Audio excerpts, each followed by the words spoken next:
Good morning and welcome back to my channel. আমি আবার চলে এসেছি নতুন দিনে নতুন ব্লগ নিয়ে। তো সবাইকে ষষ্ঠীর অনেক অনেক অনেক অনেক শুভেচ্ছা। সবার পুজো যেন ভালো কাটুক। আজকে অনেক সকাল থেকেই আমি উঠেছি, রান্না বান্না করেছি, বিকজ ষষ্ঠী এর মা পুজো দিতে গেছিলো, পুজো মণ্ডপে পুজো দিয়ে এসছে। তো সেই সময় আমি একটু সকালে ব্রেকফাস্ট রান্না বান্না করেছি। এই সকালে হয়েছিল আলুর দম, বেগুন ভাজা আর লুচি। তো জাস্ট আমি এক্ষুনি ব্রেকফাস্ট করলাম, তারপর ভাবলাম সকাল থেকে ব্যস্ত ছিলাম, তো গুড মর্নিংটা আপনাদের বলা হয়নি, তো গুড মর্নিংটা বলি। চলুন আজকের দিনটা শুরু করা হোক। তো সকালে যেগুলো রান্না করেছি ওই ক্লিপগুলো আমি এর সাথে অ্যাড করবো। তো চলুন দিনটাকে শুরু করা যাক। মা দিয়ে সকাল সকাল পুজো নিয়ে ব্যস্ত ছিল, ঠাকুর বাড়ির ঠাকুর পুজো দিল, তারপরে নিচে পুজো প্যান্ডেলে গেছিল ষষ্ঠীর অঞ্জলি দিতে। তো তার জন্য আমি ওই সরস্বতী পুজোয় রান্নাগুলো শেষ করি। চলো আজকের দিনটা খাওয়া দাওয়া দিয়ে শুরু। তো সকালে তো লুচি, আলুর দম, বেগুন ভাজা এইসব দিয়ে খাওয়া দাওয়া কমপ্লিট হলো। আবার দুপুরবেলা চলে এসেছি, বিকজ আজকে নিরামিষই রান্না হবে, আজকে ষষ্ঠী, তার জন্য। মা তো আজকে ভাত ফাত কিছুই খাবে না, তবে আমি, ভাই, বাপি ওরা খাবো। তো ভাই বললো আজকে ফ্রাইড রাইস খাবো, তো আমি তাই ফ্রাইড রাইস বানাতে রান্না করে চলে এলাম। আমি প্রথমে সবজিগুলোকে ভেজে নিচ্ছি, একটু মিষ্টি মিষ্টি করেই বানাবো, বিকজ নিরামিষ তরকারির সাথে খাওয়া হবে। প্লাস আলুর দমটাও সকালবেলা একটু ঝাল ঝাল হয়ে গেছিলো, ওটাও আছে, ওটা দিয়ে।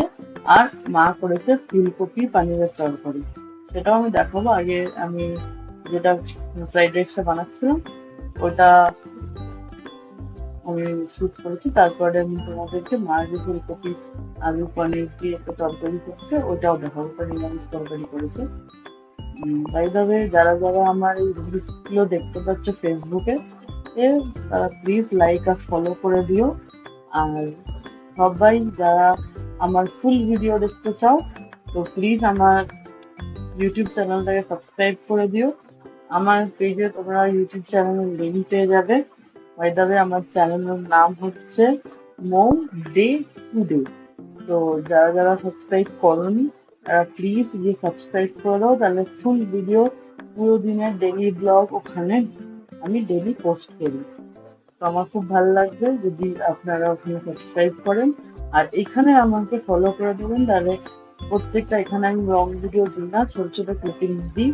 তো ছোট ছোট ভিডিও এবং রিলসের মতন বা পোস্টের মতন আপনাদের কাছে যাবে। আমার ভিডিও যদি আপনাদের ভালো লাগে, প্লিজ লাইক, শেয়ার, কমেন্ট করবেন, আর ইউটিউবে সাবস্ক্রাইব করে দেবেন। আর এই যে মা নিরামিষ তরকারি এটা বানিয়েছে ফুলকপি, আলু আর পনির দিয়ে। এই জন্য আবার দেখা হবে দুপুরবেলা লাঞ্চের সময়, কি খাওয়া দাওয়া হচ্ছে।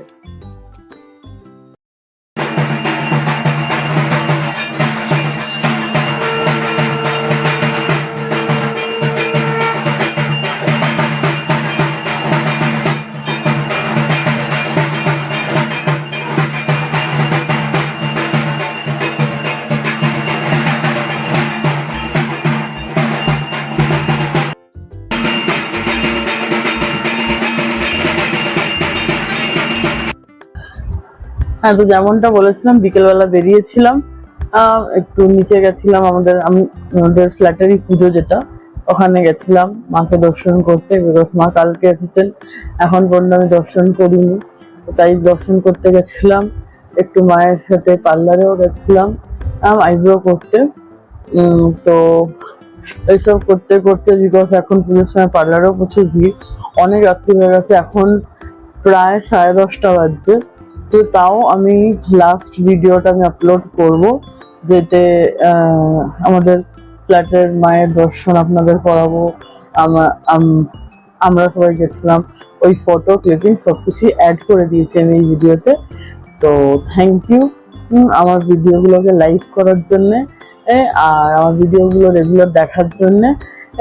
যতই রাত্রির হোক, পুজোর ব্লগগুলো প্রতিদিন রাত্রিরে আপলোড হবে, হয়তো লেট নাইট হবে এন্ডিংটা, বাট ইউটিউবেও হবে ব্লগ, ফুল ব্লগ আপলোড। আর ফেসবুকেও লাস্ট গুড নাইট ব্লগের সাথে যেখানে যা করছি সন্ধ্যেবেলা যেখানেই যাই আমি তাও ভিডিও আমি নিশ্চয়ই আপলোড করব। এখন আমি এসে ডিনার করিনি, আমি প্রতিদিন খুব তাড়াতাড়ি করিনি, কিন্তু আজকে ভেবেছিলাম শুধু ঠাকুরটা দেখে চলে আসবো, তো বেশি টাইম লাগবে না। তো 7টার সময় বেরিয়ে এখন 10:30 বেজে গেছে, প্রচুর খিদে লেগে গেছে, বাইরে তো কিছুই খাইনি, তো বাড়িতে খাবো বলে তো আমি এখন গিয়ে ডিনারটা করে নিই। তো আজকের ব্লগটা এইটুকুনি, টাটা বাই বাই, সবাই ভালো থাকুন, সুস্থ থাকুন, খুব মজা করুন এবং পুজো এনজয় করুন। আর সবাই নিজের নিজের ফটোস ভিডিওস পোস্ট করুন। আর আমার ভিডিওগুলো ফটোগুলো প্লিজ লাইক করুন, শেয়ার করুন, আর আমার ইউটিউব চ্যানেলটাকে সাবস্ক্রাইব করে দেবেন। ফেসবুকে দেখলে প্লিজ আমাকে ফলো করে রাখবেন, সো দ্যাট আমার সব ভিডিও আপনাদের কাছে পৌঁছায়। Tata, good night, see you. কালকে আবার দেখা হচ্ছে নতুন একটা ব্লগের সাথে।